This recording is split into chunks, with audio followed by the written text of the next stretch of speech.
Words that move people is a powerful guide to speaking with confidence, listening with intention, influencing with integrity, and creating connections that last. Enlight Audiobook brings you a practical journey from simply speaking to truly being understood. Introduction. Your words create your world. A single sentence can close a door that took years to build or quietly open one you never expected to find. Words travel farther than we realize. They enter conversations, relationships, meetings, interviews, arguments, promises, and moments of uncertainty. Sometimes they inspire confidence. Sometimes they create distance. Sometimes they repair what silence could not. Yet many people spend years developing knowledge, talent, and ambition without learning the skill that carries all three into the world: communication. Communication is not simply the ability to speak, it is the ability to make another person understand what you mean, recognize what you feel, and trust what you are saying. It is knowing when to speak, when to pause, when to listen, and when a carefully chosen sentence can accomplish more than 100 careless ones. The strongest communicators are not necessarily the loudest people in the room. They are the people who can bring clarity to confusion, calm to conflict, confidence to uncertainty, and meaning to ordinary conversations. They know how to express an idea without forcing it, influence without manipulating, and listen without waiting impatiently for their turn to speak. Words that move. People is a journey into that deeper level of communication. Because when you learn to use your words with intention, you do more than speak better, you begin to connect better, influence better, and live with greater impact. Chapter 1. The confidence behind powerful communication. There are moments when a person knows exactly what to say, yet the words seem to disappear the instant another pair of eyes turns toward them. The room has not changed. The question is often simple, and the idea already exists clearly inside the mind. Yet something happens between thought and speech. The voice becomes smaller, the sentence becomes tangled, and confidence quietly retreats. This is one of communication's most overlooked truths. Knowing what to say and believing you have the right to say it are two entirely different abilities. A person can possess knowledge, experience, intelligence, and excellent ideas, yet struggle to communicate them because an invisible hesitation stands between the mind and the mouth. Consider the story of Warren Buffett, one of the most successful investors in modern history. Long before millions of people listened carefully to his thoughts about business and investing, Buffett was deeply uncomfortable with public speaking. He has spoken openly about how intensely he once feared standing before an audience, to the point that the fear influenced the choices he made. Yet Buffett eventually recognized a difficult reality. If his ideas were going to matter beyond his private thoughts, he had to become capable of expressing them publicly.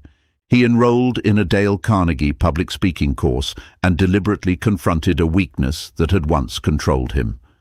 The significance of that decision goes far beyond public speaking. Buffett did not wait until fear disappeared before taking action. He developed the ability to act while fear was still present. That distinction can transform the way we think about confidence.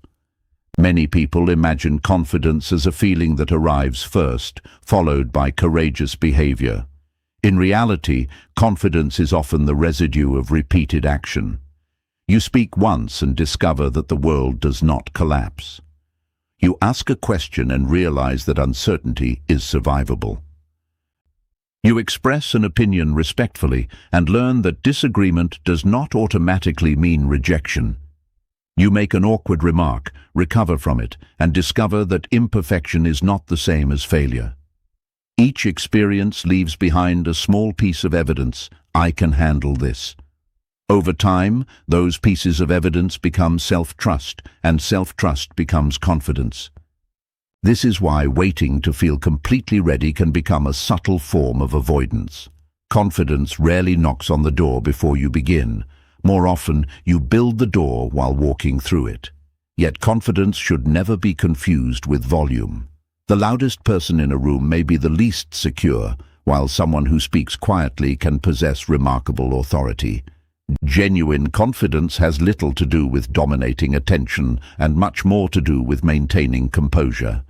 It is the ability to express an idea without desperately trying to control how everyone receives it.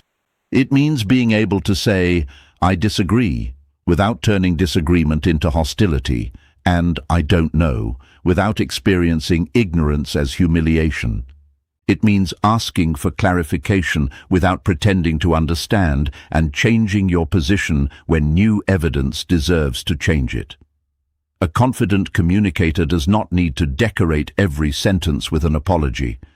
When phrases such as "I might be wrong," "This may sound stupid," or "I'm not sure if this makes sense" become habitual, they can quietly weaken a message before the listener has even considered the idea. Humility has value, but humility is not self-erasure.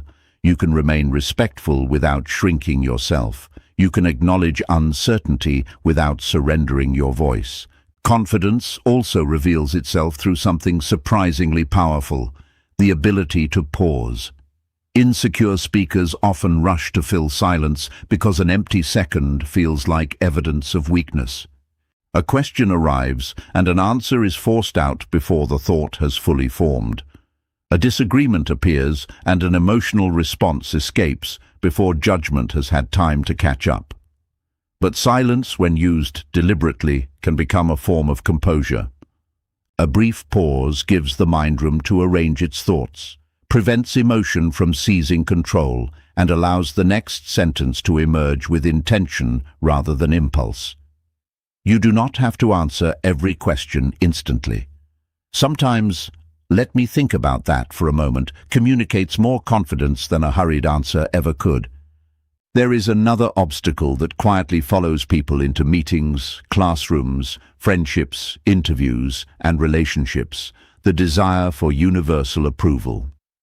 If you need everyone to agree with you before you feel confident, you have effectively handed your confidence to other people. Someone will misunderstand you, someone will disagree, someone will dislike your opinion. Someone may criticize your delivery.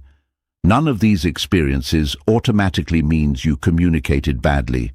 Your responsibility is not to engineer everyone's reaction. It is to communicate with honesty, clarity, respect, and sound judgment.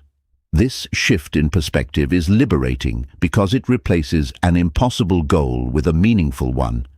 Instead of asking, "Did everyone approve of me?" ask, "Did I express myself truthfully and respectfully?" That is a standard you can actually control. Confidence also becomes stronger through preparation. Before an important presentation, interview, negotiation, or difficult conversation, knowing your central message, anticipating reasonable questions, and deciding what truly matters can dramatically reduce mental noise. Preparation does not mean memorizing every sentence. It means understanding your message deeply enough that you can adapt when the conversation moves somewhere unexpected. There is a profound difference between rehearsing a script and preparing a mind. A script can collapse when reality interrupts it. Understanding gives you something sturdier to stand on. Ultimately, the goal is not to become fearless. Even experienced speakers feel nervous, and even confident people occasionally lose their words. The goal is to become capable enough that nervousness no longer makes your decisions for you. Your voice does not need to be perfect to be valuable. It needs to be honest, clear, and authentically yours. The moment you stop waiting to feel confident before communicating and begin communicating with deliberate courage, something subtle begins to change. Every conversation becomes another piece of evidence that you can trust yourself. Confidence is not the absence of uncertainty. It is the ability to remain present, composed, and purposeful while uncertainty exists. And once you learn to trust your voice, another challenge rises immediately before you. Having something worth saying is not enough. Your message must also be clear enough for another person to receive it. Chapter 2. Speak clearly, Make your message impossible to miss. A brilliant idea can sit in someone's mind for years and still accomplish almost nothing if it cannot cross the distance between thought and understanding. The tragedy is not always that people have nothing valuable to say. Often they have too much to say, and the valuable part becomes buried beneath unnecessary words, scattered explanations, and an anxious desire to sound impressive. Clarity is the bridge between intelligence and impact. Without it, even an excellent idea can arrive at another person's mind, looking like a puzzle they were never asked to solve. Consider the experience of a young product manager named Daniel, who had spent several weeks developing a proposal for his company's new customer retention strategy. He knew the numbers, understood the market, and had prepared an impressive presentation filled with charts, projections, technical language, and detailed observations. When the meeting began, Daniel spoke for nearly 20 minutes. He moved from one statistic to another, explained several secondary issues, introduced terminology familiar only to his department, and repeatedly returned to points he had already made. Nobody interrupted him, yet when he finished, the room remained strangely quiet. His manager eventually asked a simple question. "So, what exactly are you recommending?" Daniel realized that although he had explained almost everything, he had failed to communicate the one thing that mattered most. His idea was not weak. His message was buried. The following week, he rebuilt the presentation from the ground up. Instead of beginning with background information, he began with the problem. Instead of presenting every piece of data, he selected the evidence that actually supported his recommendation. Instead of ending with a vague collection of possibilities, he stated precisely what he wanted the company to do, why it mattered, and what the expected result would be. The second presentation lasted less than 10 minutes. It generated more questions, more discussion, and ultimately approval for a trial program. Nothing about the underlying idea had changed. Daniel had simply removed the fog around it. That is the quiet power of clarity. Clear communication does not make an idea smaller. It gives the idea room to breathe. Many people resist simplicity because they associate complicated language with intelligence. They use longer sentences, sophisticated terminology, unnecessary qualifications, and elaborate explanations because they fear that simple language will make them appear less knowledgeable. The opposite is often true. Anyone can make a simple idea sound complicated. It takes genuine understanding to make something complicated understandable. A strong communicator does not force the listener to excavate the meaning from a mountain of words. They guide the listener toward the destination. This begins with knowing what you are actually trying to say. Before speaking, ask yourself what the central message is. If you had only one sentence to communicate the point, what would that sentence be? That question acts like a filter. It separates what matters from what merely happens to be interesting. Once the central idea is clear, everything else can serve it rather than compete with it. Clarity also requires respecting the listener's attention. Every person enters a conversation carrying a different vocabulary, background, mood, expectation, and level of knowledge. Speaking clearly, therefore, does not mean speaking identically to everyone. A technical explanation that works beautifully with an engineer may confuse a customer. A detailed financial explanation may be appropriate in a boardroom, but unnecessary when explaining the same decision to a child. Adaptability is not intellectual compromise, it is communicative intelligence. The best explanation is not the one that proves how much you know. It is the one that allows the other person to understand what they need to know. This is why examples are so powerful. Abstract language can float above people's experience, while a concrete example gives an idea somewhere to land.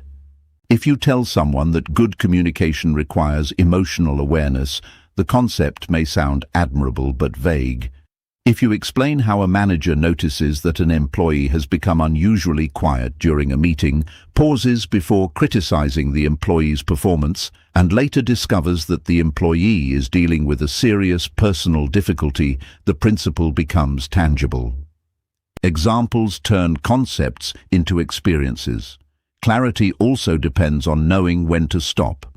Over-explaining is often an attempt to protect ourselves from being misunderstood, yet excessive explanation can create the very confusion we are trying to prevent.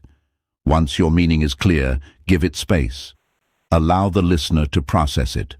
Do not keep adding sentences simply because silence makes you uncomfortable. A well-placed pause can sometimes communicate confidence more effectively than another paragraph of explanation. Questions deserve the same precision. Compare. What do you think about everything with which part of this proposal concerns you most? The first opens a huge, undefined territory. The second gives the listener a clear path. Good questions do not merely collect information, they organize thought. They help people identify what they actually believe, need, fear, or want. Clarity therefore works in both directions. It improves the messages we send and the information we receive. There is also an ethical dimension to speaking clearly. When your words are vague, you can hide behind ambiguity. When your words are precise, you become accountable for what you actually mean. Saying, "We should probably consider improving the situation," creates little responsibility. Saying, "We need to reduce customer response time by tomorrow's planning meeting," creates a specific expectation.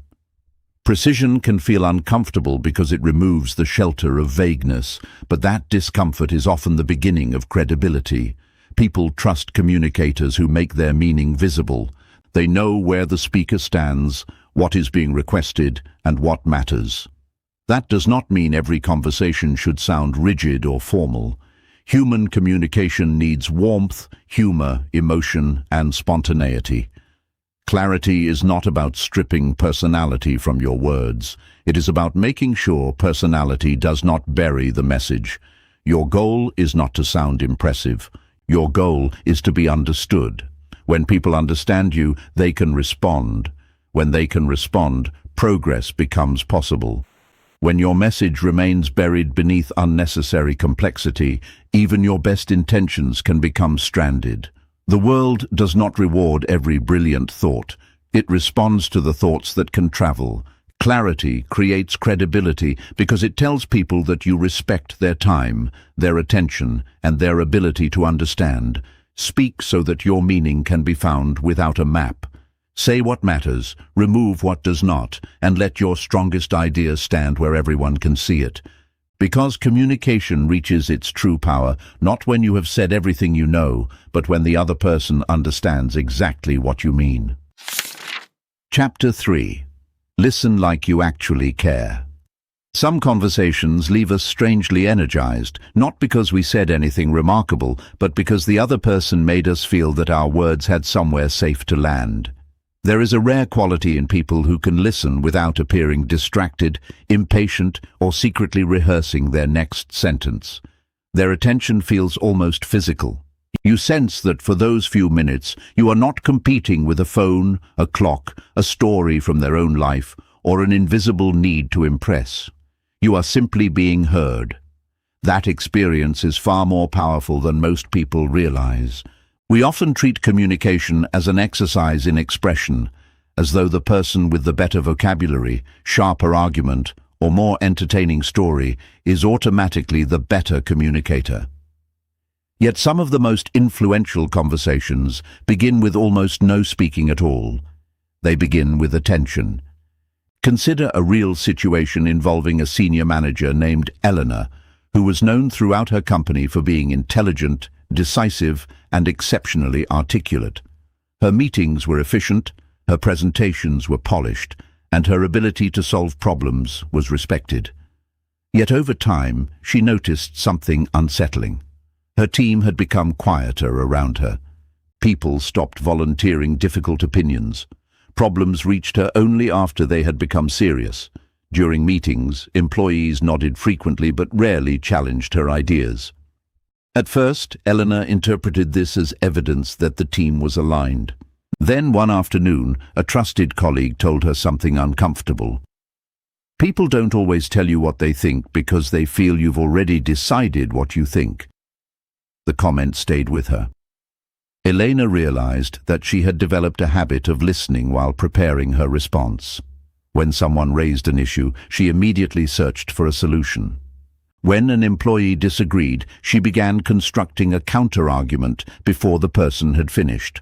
When someone described a difficulty, she often interrupted with a similar experience from her own career. She had never considered herself a poor listener because she heard every word.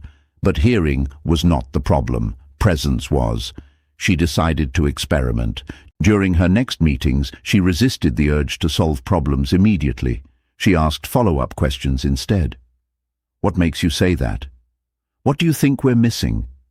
If we changed nothing, what would happen next?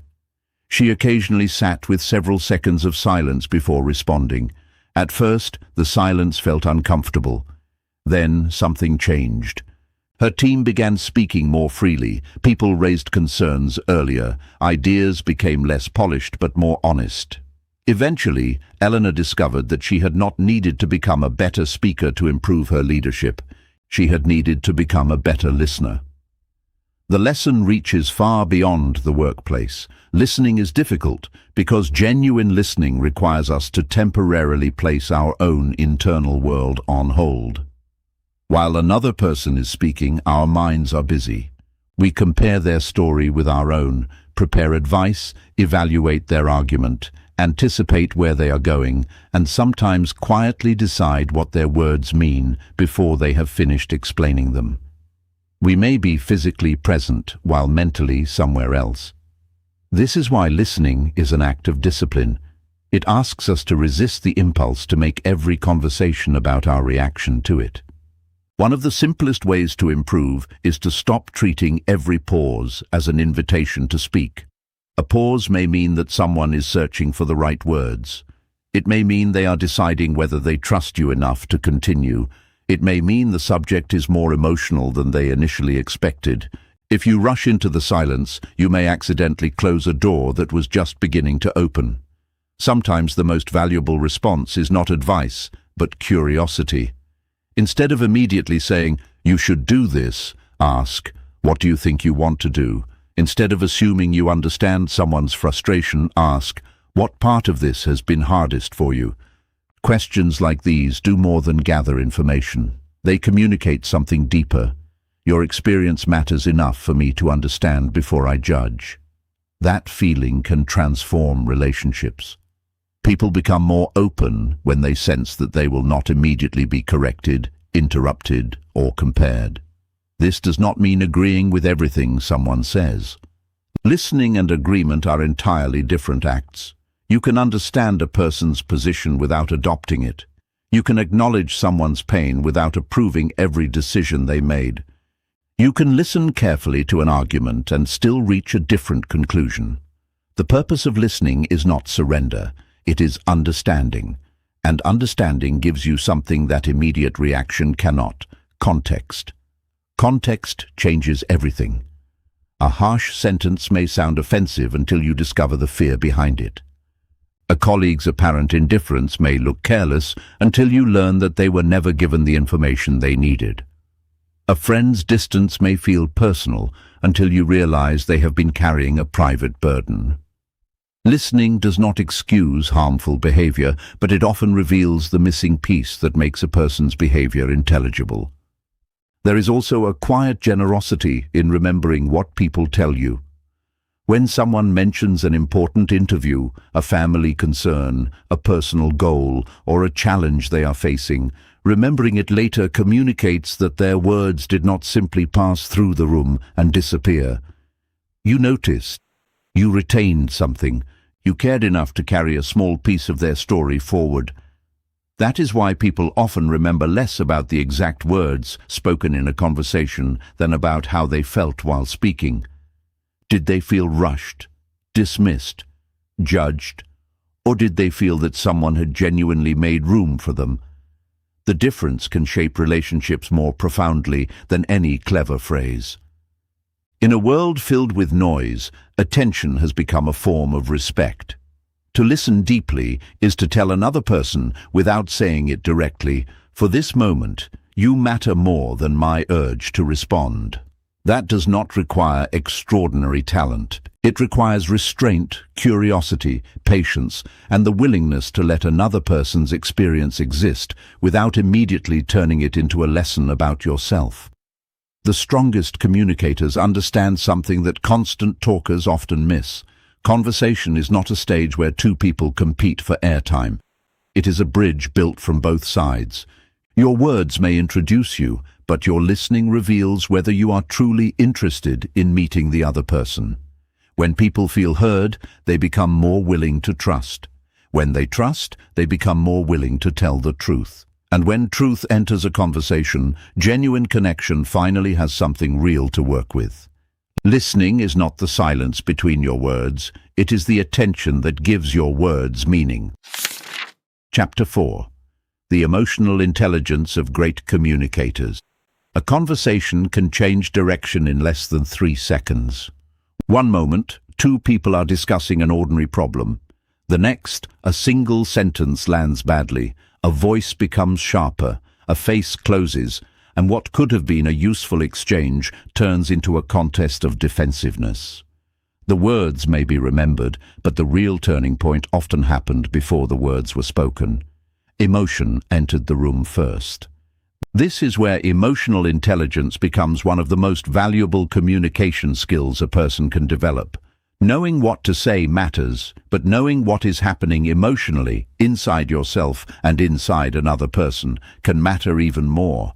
A highly intelligent person can still communicate recklessly when anger takes control.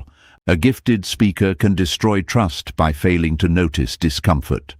A person with excellent vocabulary can lose an argument they never needed to have simply because they responded to emotion with more emotion. Emotional intelligence gives communication something information alone cannot provide: judgment. Consider a simple workplace situation. A project manager named Marcus received an email from a colleague criticizing a decision he had recently made. The message was direct, perhaps unnecessarily direct, and Marcus felt the familiar surge of irritation almost immediately. His first instinct was to respond before the feeling had time to settle. He began typing a defensive reply, carefully explaining why the colleague was wrong and why the criticism was unfair. Then he stopped. Instead of pressing send, he walked away from his desk for several minutes. When he returned, he reread the message. The criticism still irritated him, but he noticed something he had missed the first time. Beneath the harsh wording was a legitimate concern about a deadline. Marcus rewrote his response. He acknowledged the concern, explained the reasoning behind his decision, and suggested a short conversation to resolve the remaining disagreement. What could have become a prolonged conflict ended in 15 minutes of productive discussion. Nothing magical happened. Marcus simply created enough distance between emotion and action for judgment to return. That small gap is where emotional intelligence lives. We often use the phrase, "control your emotions," as though emotions were unruly animals that must be locked away. But emotional intelligence is not emotional suppression. Anger can reveal that a boundary has been crossed. Fear can signal that something requires attention. Disappointment can reveal that an expectation mattered. Anxiety can indicate uncertainty. The problem is not having emotions. The problem begins when an emotion becomes the author of our behavior. A mature communicator can recognize, "I am angry," without immediately converting anger into an attack. That distinction sounds simple, but it can change the entire trajectory of a conversation. The next time you feel your voice becoming sharper, your breathing changing, or your mind rapidly constructing reasons why the other person is wrong, notice the signal before following it. A pause does not make you weak. It gives your better judgment an opportunity to catch up. Emotional intelligence also requires reading the emotional atmosphere around you. People do not always announce what they feel. A colleague who suddenly becomes unusually quiet may be discouraged. A friend who responds with sarcasm may be covering embarrassment. Someone who becomes excessively defensive may be protecting something more vulnerable underneath the argument. These interpretations are not always correct, which is precisely why emotional intelligence should lead to curiosity rather than assumption. Instead of deciding what another person feels, ask. Instead of declaring, "You're angry," try, "It seems like something about this is bothering you. Am I understanding that correctly?" The difference is subtle but powerful. One statement closes the conversation by pretending to know. The other opens it by inviting clarification. Empathy works in much the same way. Empathy does not require you to agree with another person's conclusion. It requires you to recognize that their experience feels real to them. You can say, "I understand why that frustrated you," without saying, "You were right to react that way." You can acknowledge someone's fear without allowing fear to dictate the decision. This ability to hold two truths at once is a mark of emotional maturity. Another important skill is learning not to personalize every reaction. Someone's short answer may have little to do with you.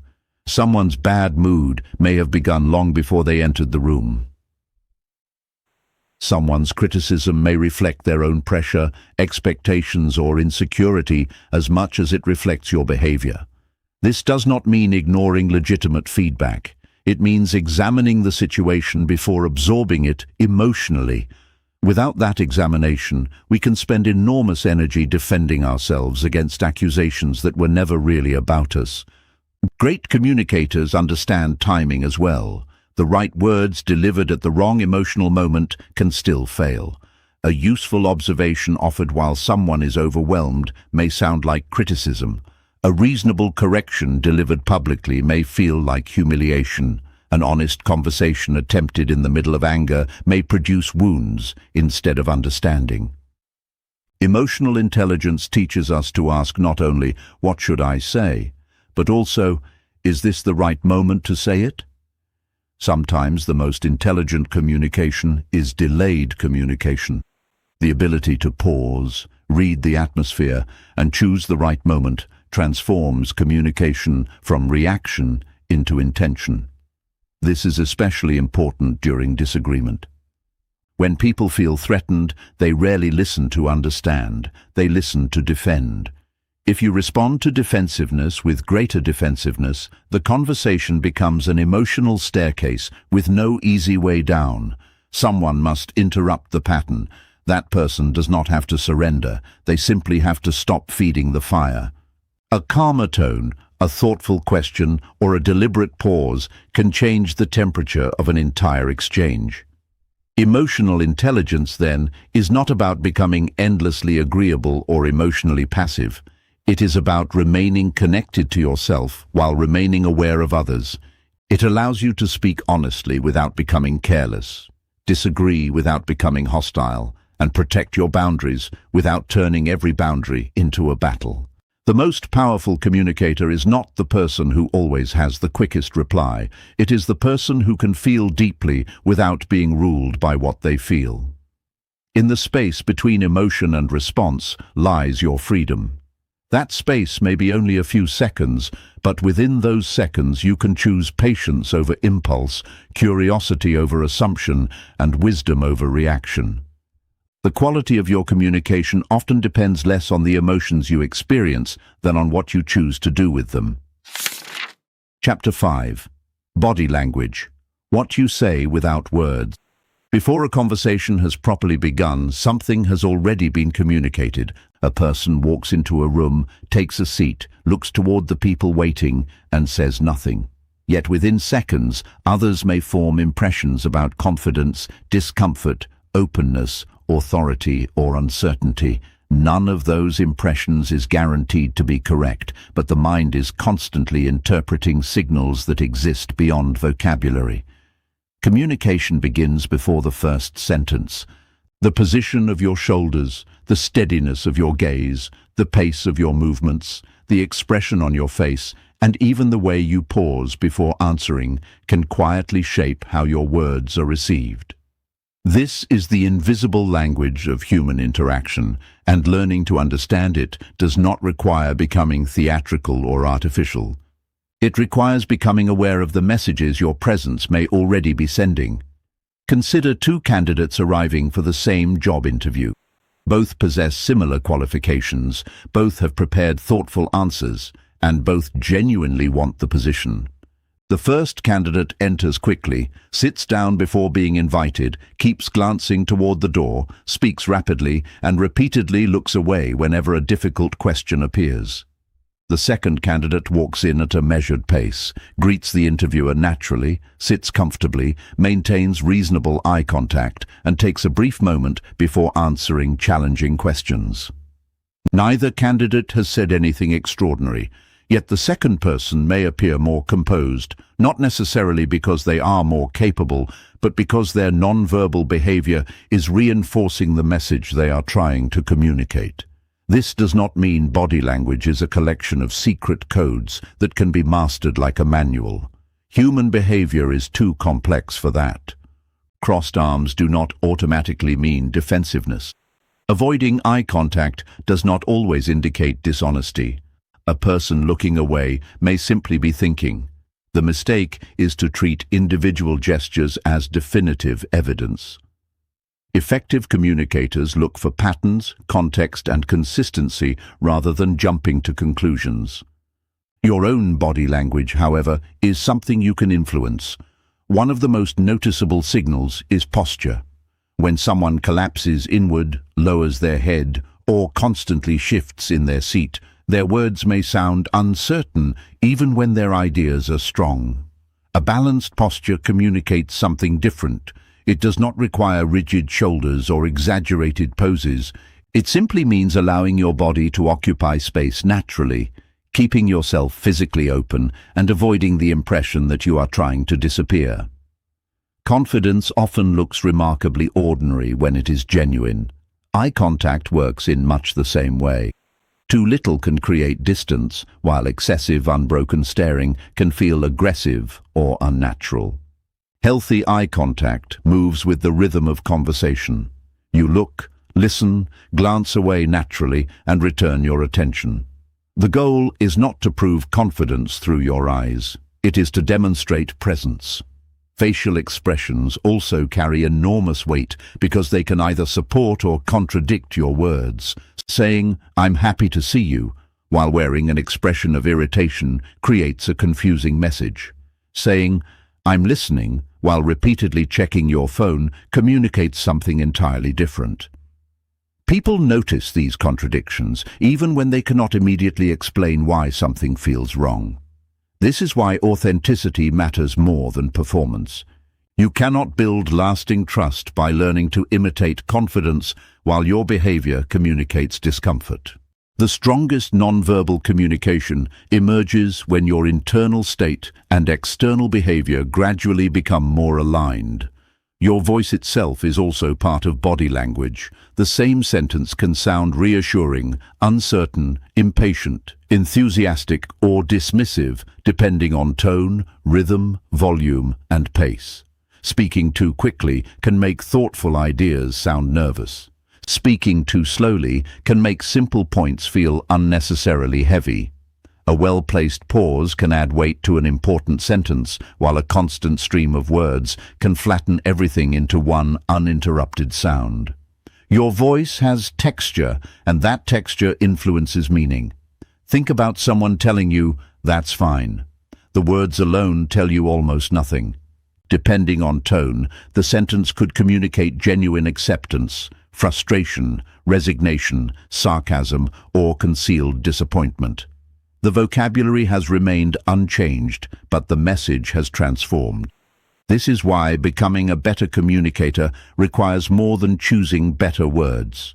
You must learn to become aware of the entire delivery system surrounding those words. There is another subtle dimension to body language: attention. People can feel when you are physically present, but mentally elsewhere. Your eyes may be directed toward them while your mind is preparing an email, replaying an earlier argument, or planning what you will say next. Genuine attention changes the face, posture, and rhythm of interaction almost automatically. You lean into the conversation because you are interested. Your expression responds because you are processing what you hear. Your pauses become natural because you are not racing toward the next sentence. Presence cannot easily be faked for long. It is reflected throughout the body. This becomes especially important during difficult conversations. When emotions rise, the body often reveals what words attempt to conceal. A tightened jaw, folded arms, narrowed eyes, restless movements, or an abrupt change in vocal tone can signal that the conversation has become emotionally charged. Becoming aware of these signals gives you an opportunity to slow the interaction before it escalates. You can lower your voice, relax your posture, create physical space, or pause before responding. Small adjustments can prevent a difficult moment from becoming a destructive one. At the same time, avoid becoming obsessed with monitoring yourself. Communication becomes awkward when every gesture turns into a performance calculation. You do not need to wonder constantly, where are my hands? Am I making enough eye contact? Does my face look confident? Such self-surveillance can create the very nervousness you are trying to eliminate. Instead, focus on being present, respectful, and genuinely engaged. When your attention moves away from performing confidence and toward understanding the person in front of you, your body often becomes more natural. The deeper lesson of body language is not that you should learn how to manipulate perception. It is that you should become aware of the silent messages you send. Words can be carefully selected, but the body often reveals the emotional atmosphere surrounding them. When your words say one thing and your presence says another, people may believe the contradiction even if they cannot explain it. When your words and nonverbal signals work together, communication becomes remarkably powerful. You no longer have to force people to believe you. Your entire presence supports the message. Before people fully understand what you are saying, they are already experiencing how you are saying it. Your body is part of your vocabulary, your silence is part of your sentence, and your presence is part of the message. Learn to make all three speak with the same intention. Chapter 6. Master difficult conversations. Some conversations become difficult before anyone speaks. The tension has already settled into the room, assumptions have hardened, and both people arrive carrying a private version of what they believe the other person will say. By the time the first sentence is spoken, the conversation may already feel like a courtroom, with each person preparing evidence rather than understanding. This is why difficult conversations require something more sophisticated than good vocabulary. They require emotional courage, timing, restraint, and the willingness to remain honest without becoming destructive. Consider a manager named David who had to speak with an employee whose performance had steadily declined. The employee, Sarah, had once been one of the strongest members of the team, but deadlines were being missed and several important tasks had been left unfinished. David had postponed the conversation twice because he disliked confrontation. When he finally approached Sarah, he began with a blunt statement. "Your performance has become unacceptable." The sentence was technically honest, but it immediately created resistance. Sarah became defensive and started explaining everything that had gone wrong. David interrupted. She raised her voice. He became more frustrated. Within minutes, the conversation had shifted from solving a problem to defending identities. David later realized that he had entered the discussion with a conclusion rather than a conversation. He knew what he wanted to say, but he had not prepared himself to understand what was happening. When they spoke again a few days later, he changed his approach. Instead of beginning with an accusation, he described the specific changes he had observed and asked, "I've noticed that several deadlines have been difficult for you recently. What has changed?" The question created space. Sarah explained that she had been struggling with a family situation and had become overwhelmed while trying to keep everything private. The performance problem was real, but the cause was very different from the story David had created in his head. They agreed on a temporary adjustment to her workload and established clearer deadlines. The problem did not disappear simply because David became more empathetic. Expectations still had to be maintained. But the conversation became productive because understanding came before judgment. Difficult communication often follows this same pattern. We see behavior, create an explanation, become emotionally attached to that explanation, and then enter the conversation determined to prove it. The danger is that our interpretation can feel like fact long before we have gathered enough information to know whether it is true. That is why the first discipline of a difficult conversation is the pause. Before responding, create enough distance to separate what happened from what you believe it means. "They ignored me" is an observation mixed with interpretation. "They did not respond to my message" is closer to fact. That distinction matters because facts can be discussed, while assumptions often provoke defensiveness. Once you have paused, the next task is understanding. This does not mean abandoning your position or becoming endlessly accommodating. It means entering the conversation with enough curiosity to discover whether your interpretation is complete.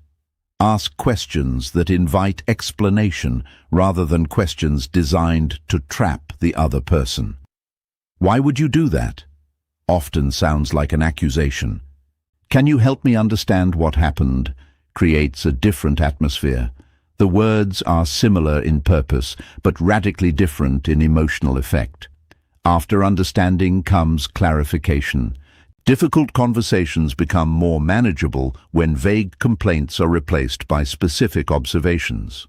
Instead of saying, "You never listen to me," explain the particular moment that caused concern.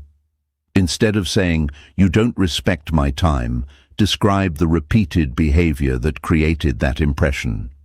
Specificity gives the other person something concrete to respond to. Without it, they are forced to defend themselves against an entire identity. Responding requires another kind of discipline. When someone becomes defensive, our instinct is often to become more forceful.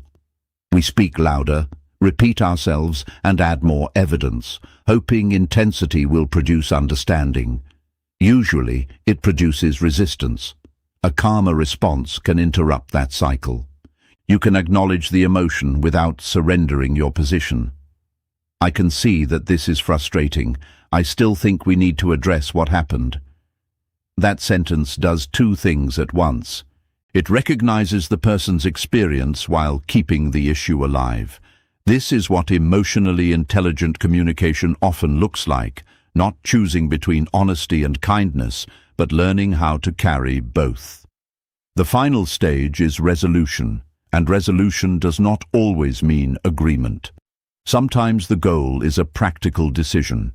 Sometimes it is a boundary. Sometimes it is an apology. Sometimes it is simply clarity about what happens next. A conversation can end with two people holding different opinions and still be successful if both understand the position, expectations, and boundaries involved. Saying no is another difficult communication skill that deserves particular attention. Many people avoid direct refusal because they fear disappointing others. Instead, they become vague, delay their answer, invent elaborate excuses, or say yes and later resent the commitment. A respectful no is often kinder than an unreliable yes.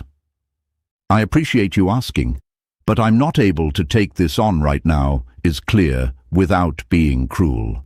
Boundaries become healthier when they are communicated before resentment becomes the messenger. Apologies require similar honesty. A genuine apology does not spend most of its energy explaining why the other person should understand your behavior. "I'm sorry you felt that way" places distance between you and the harm. "I'm sorry I said that. It was unfair, and I understand why it hurt you" takes responsibility. An apology does not erase consequences, but it can reopen a door that pride has closed. The deeper purpose of difficult communication is not victory. It is truth without unnecessary damage.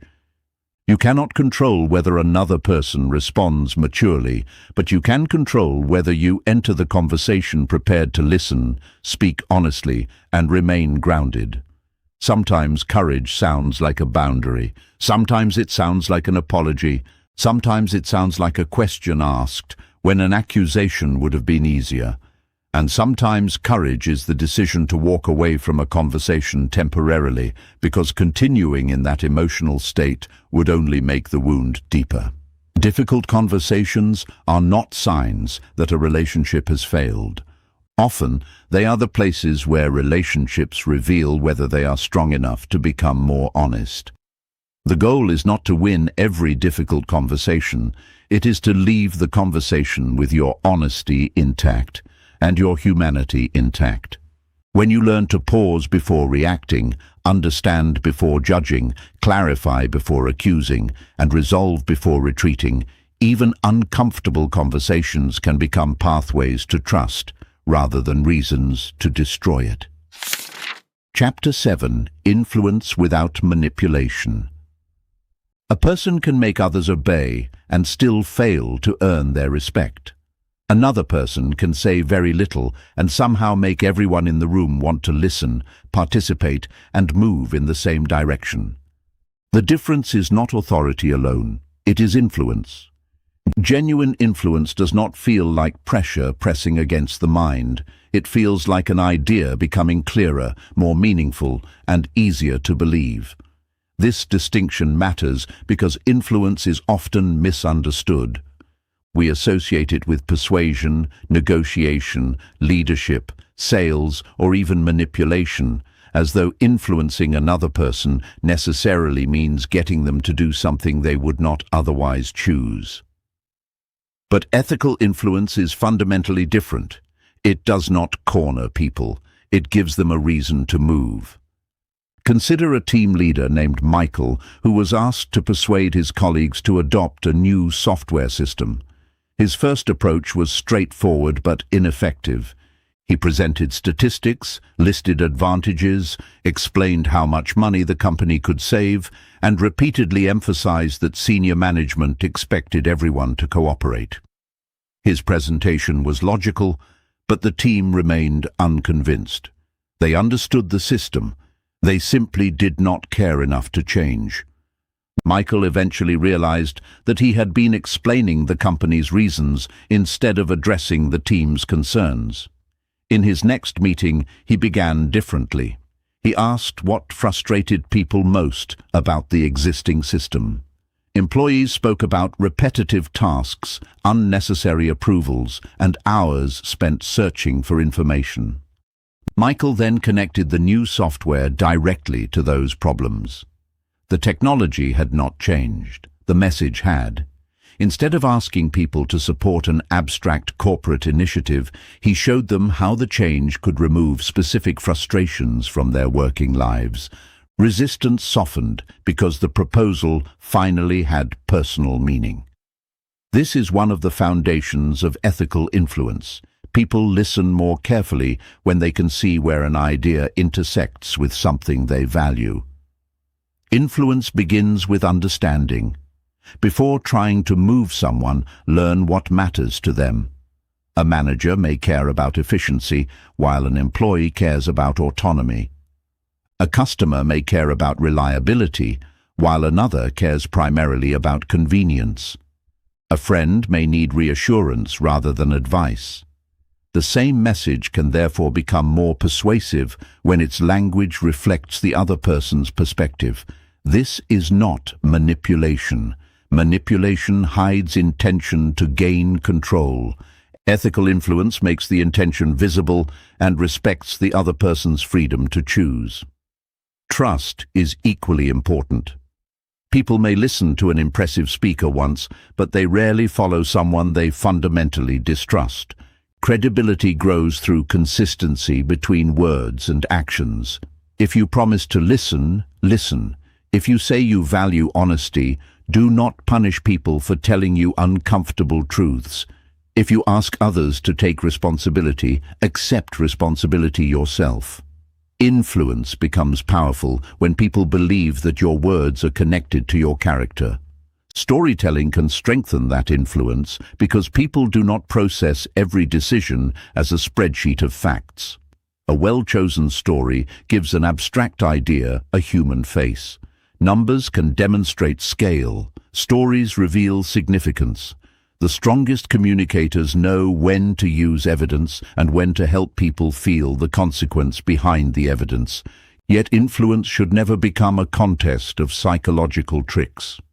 The moment your goal becomes controlling another person's judgment rather than helping them make an informed decision, communication loses its integrity. Persuasion should leave the other person with dignity intact. That is particularly important in leadership. A leader who demands compliance may achieve short-term obedience, but a leader who creates genuine commitment builds something stronger. People contribute more deeply when they understand the purpose behind an action and believe their voice has been respected. This is why the most effective influence often begins with a question rather than a command. What would make this work better? Questions invite participation. Participation creates ownership. Ownership creates commitment. The deepest form of influence is therefore not forcing people to move in your direction.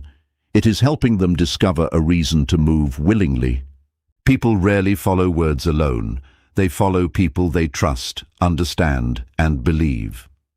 When your communication combines clarity with credibility, empathy with conviction, and persuasion with integrity, your words stop feeling like pressure. They become an invitation, and an invitation is often far more powerful than a command.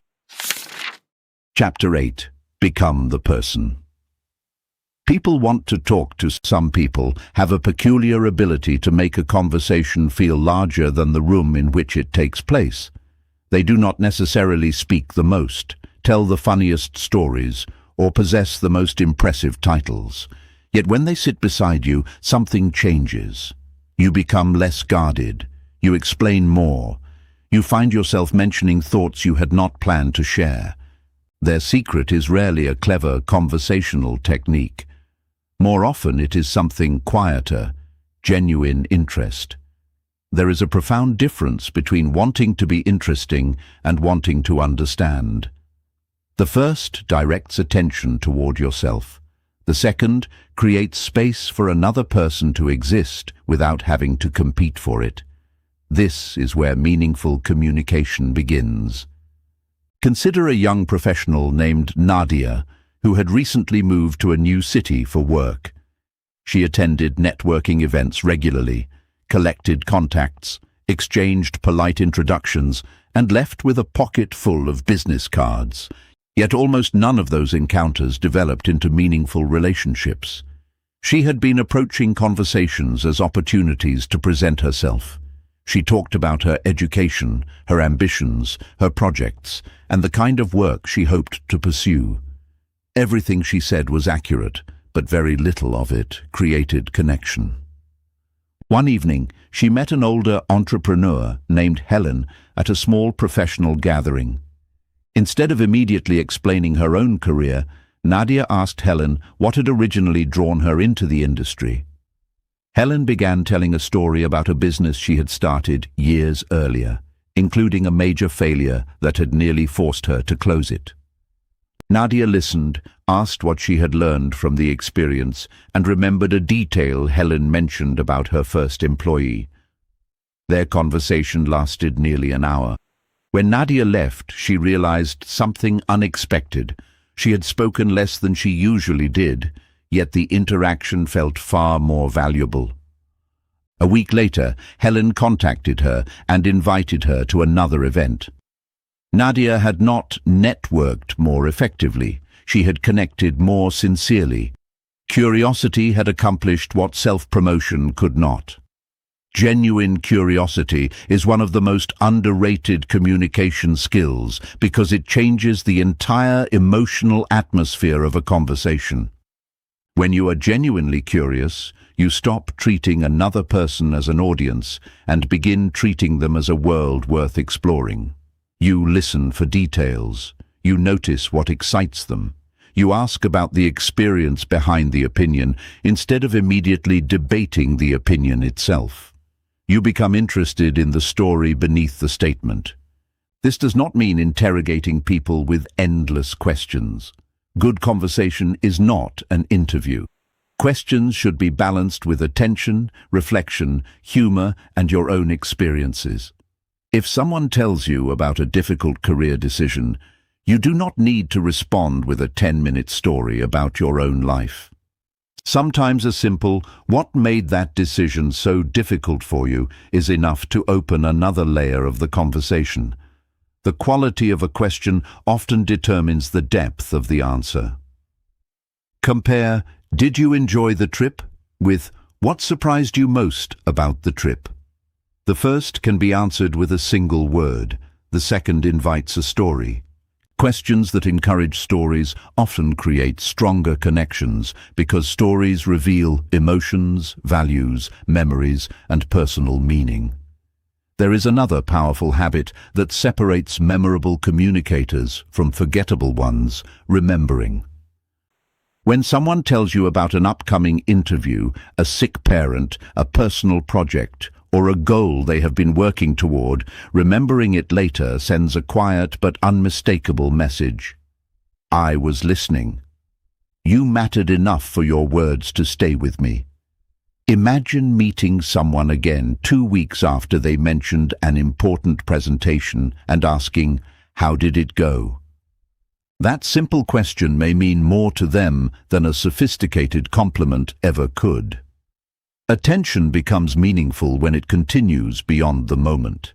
Yet becoming someone people want to talk to also requires resisting a common conversational habit: turning everything back toward yourself. Someone shares an experience, and before they finish, we respond with our own similar story. Someone describes a problem, and we immediately explain how we solved something comparable.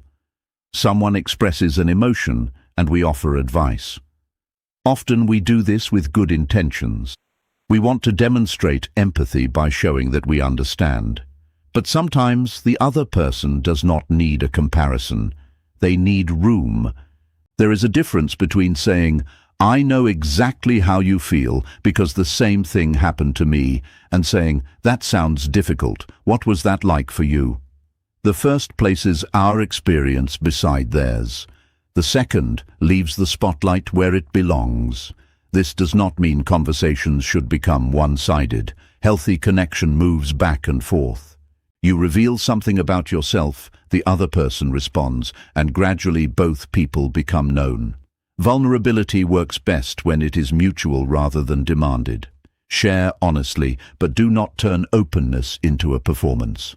Trust develops when people sense that neither person is trying to extract more than the relationship can naturally hold. Adaptability matters as well. Not everyone communicates in the same rhythm. Some people think aloud, others need time before speaking. Some enjoy energetic conversation, others prefer quiet depth. Some appreciate direct questions, others open gradually through stories. Treating every personality as though it requires the same conversational formula is like using one key for every door. Effective communicators adjust without becoming artificial. They learn to read the pace of the interaction and meet people somewhere near their natural rhythm. This skill becomes especially valuable with strangers. Many people assume they need an extraordinary opening line to start a conversation when ordinary curiosity is usually enough. A genuine observation about the environment, a thoughtful question about someone's experience, or a sincere comment can create an opening. The goal is not to impress a stranger within 30 seconds. It is simply to create enough comfort for a real exchange to begin. Social confidence grows when you stop treating every interaction as a performance with a score. Not every conversation will become a friendship. Not every introduction will become an opportunity. Not every person will like you. That is normal. Communication becomes lighter when you release the demand for every interaction to produce a result. You can talk to someone simply because they are there. You can listen without needing something in return. You can leave a conversation without having won it. This is where connection becomes more natural. The people others want to talk to are rarely those who have mastered every social trick. They are the people who make others feel safe enough to be imperfect, interesting enough to be curious, and important enough to be remembered. They do not constantly search for ways to make themselves unforgettable. They pay enough attention to make other people feel remembered. There is a profound irony here. The fastest way to become more interesting is often to become more interested. When you stop performing and start observing, conversations become richer.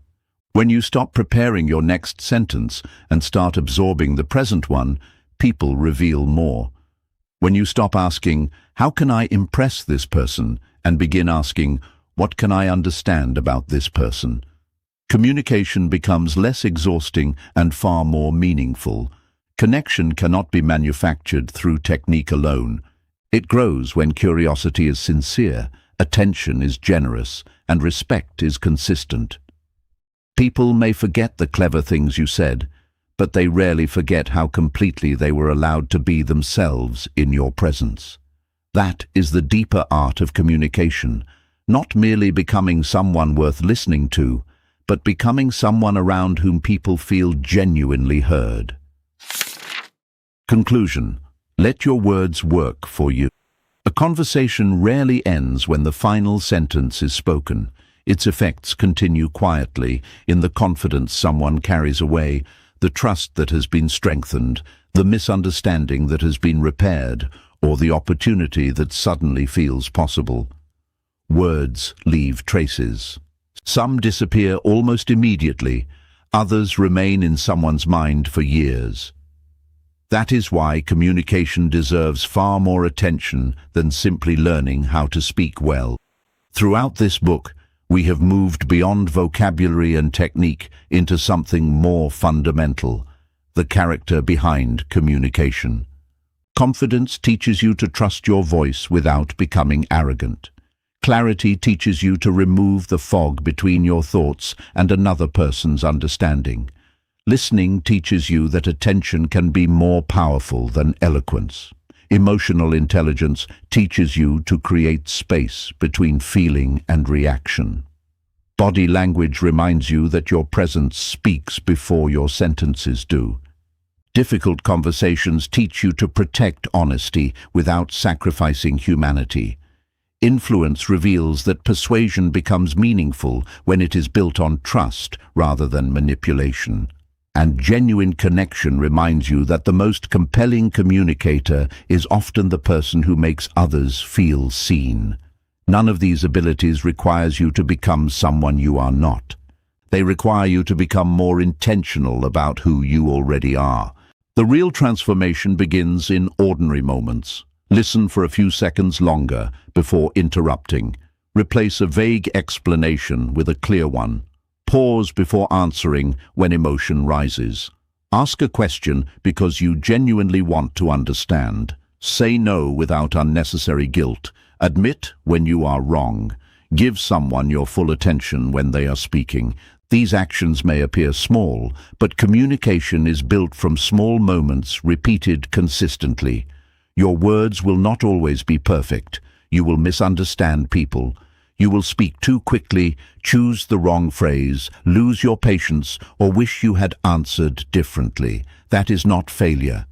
Communication is a lifelong practice, and every imperfect conversation can teach you something about clarity, courage, empathy, and restraint. The world does not need more people who simply know how to talk. It needs people who know how to connect, how to listen, how to tell the truth without cruelty, and how to use influence without losing integrity.